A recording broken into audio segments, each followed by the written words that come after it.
오늘도 여러분과 말씀을 함께 나누겠지만, 말씀을 들으실 때 그 말씀을 내 머리로, 내 지식으로 이해하려고 하지 마시고, 그냥 그 말씀이 영이요 생명이라는 것을 받아들이시고, 여러분의 판단, 여러분의 생각을 더하지 마시고, 그냥 그 말씀을 있는 그대로 한번 받아들여 보시기를 바랍니다. 우리가 하나님으로부터 분리되고 난 다음에 우리 안에 있는 이 죄로 인한, 죄라는 것은 하나님으로부터의 분리이고, 하나님의 생명이 떠남으로 인해서 하나님의 생명 안에 존재하던 우리가 하나님과 분리된 것이 죄입니다. 죄는 우리에게 벌에 대한 두려움을 주고 죄책감을 주게 됩니다. 본래 우리 마음은 하나님의 생명으로, 하나님의 사랑으로 모든 것이 부족함이 없었지만, 하나님의 생명이 떠남으로 우리 마음은 무가치함, 허무함, 결핍, 부족이 가득 차게 되었습니다.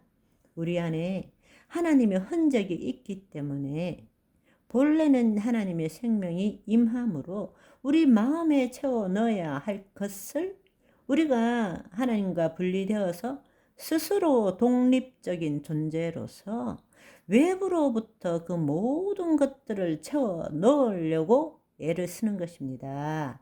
그렇기 때문에 우리의 육신과 우리의 마음에는 만족이 없는 삶을 사는 것입니다. 내 백성이 두 가지 악을 행하였나니, 첫 번째로는 생수의 근원인 나를 버린 것과, 죄를 지었기 때문에 하나님과 분리된 것이죠. 본래는 하나님 안에서 존재하고 하나님 안에서 모든 것이 주어진 존재였는데, 이제는 스스로 웅덩이를 파야 되는 존재, 그것도 밑 빠진 독에 물 붓듯이 아무리 채워도 허기지고 만족을 느끼지 못하는 삶을 사는 것이 우리의 인생이라는 것입니다. 우리가 우리의 모든 문제를 해결하기 위해서는 무릇 지킬 만한 것보다 너의 마음을 지켜라. 모든 생명의 근원이 이에서 남이니라. 우리의 마음을 제대로 우리가 볼 줄 아는 것이 얼마나 중요한 일인지 모릅니다. 지금 계속 하나님 나라와 새로운 사고방식에 대해서 나누고 있는데요. 오늘부터는 거짓자의 실체를 한번 살펴보기를 원합니다.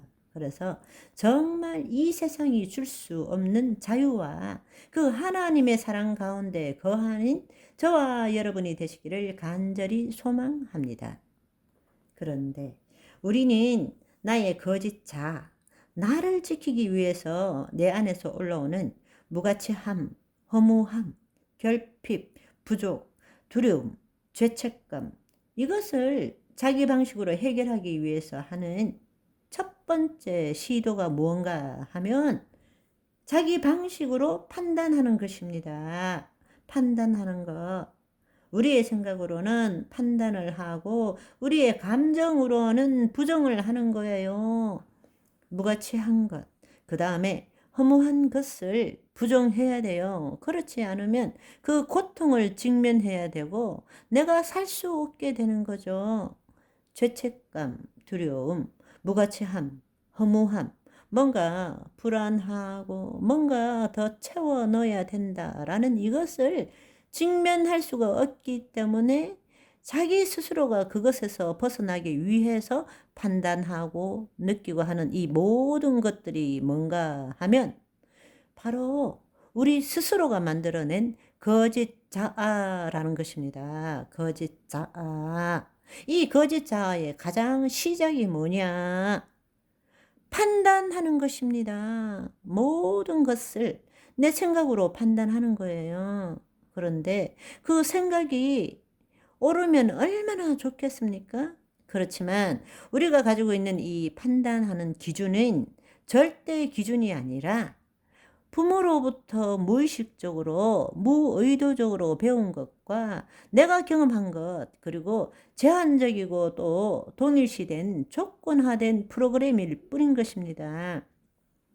우리가 익숙하게 해온 그 프로그램으로 모든 것을 판단하는 것입니다. 그런데 그 판단 가지고 세상이 말하는 선과 악을 나누고 나는 선을 행하니까 나는 좋은 사람이고 나는 괜찮은 사람이고 너는 악한 사람이라고 말하는 거예요. 그런데 그 모든 것 자기 스스로 이 거짓 자아가 주체가 되어서 선과 악을 판단하는 그 자체도 바로 자기의 죄를 없애려고 애쓰는 하나의 핑계밖에 되지 않는다는 것입니다.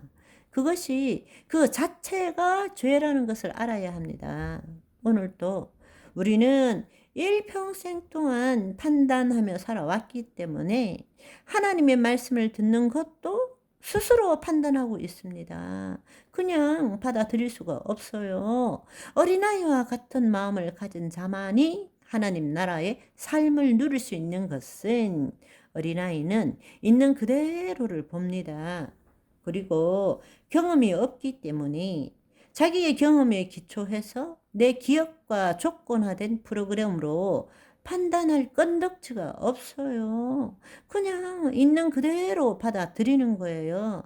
슬프면 슬픈 대로, 기쁘면 기쁜 대로, 아프면 아픈 대로. 그래서 예수님께서 우리에게 말씀하신 것처럼 어린아이의 특성이 여러 가지가 있지만 어린아이의 마음을 가져라 할 때는 다르게 말하자면 우리의 생각과 감정으로 판단하지 말라는 것입니다. 하나님의 진리의 말씀을 들을 때는 그것을 판단하는 것이 아니라 그 말씀에 내 생각과 감정과 의지를 일치시켜 나가는 것이 믿음이지. 내가 그 말씀을 믿습니다. 라는 게 믿음이 아니라는 것입니다. 이해되세요? 아주 재밌는 사실은 하나님은 하나님의 형상과 모양을 따라 우리를 창조하셨습니다. 그런데 우리는 우리의 형상을 따라 하나님을 창조했어요. 그리고 자기가 만든 그 하나님에 대해 자기 방식대로 하나님을 믿는 것입니다. 그래서 우리가 고통과 환난 속에 살고 있는 것입니다. 하나님의 말씀을 주셨고 하나님의 약속이 있음에도 불구하고 그 약속을 누리지 못하는 이유가 뭔가 하면 자기 형상대로 창조한 하나님을 두고 자기 방식으로 믿는 거예요. 우리가 하나님을 믿는다라는 것은 내가 출발이 되어서 내 거짓자가 출발이 되어서 하나님을 알아간다는 것이 아닙니다. 하나님이 나에게 찾아오셔서 내 마음을 바꾸는 거예요. 그게 안다라는 의미입니다. 아멘. 세상적인 의미에 있어서는 지식이 많고 공부를 많이 한 사람일수록 더 많이 알 수 있겠죠. 그러나 하나님 나라의 비밀은 그것이 아닙니다.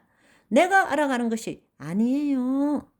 하나님이 나에게 영이요 생명이신 그 하나님께서 나에게 찾아오셔서 이 거짓 자아를 없애버리는 것입니다. 그리고 이 거짓 자아가 만든 생각, 감정을 없애고 하나님의 진리의 그 말씀과 하나님의 사랑으로 우리 마음을 바꾸는 것입니다.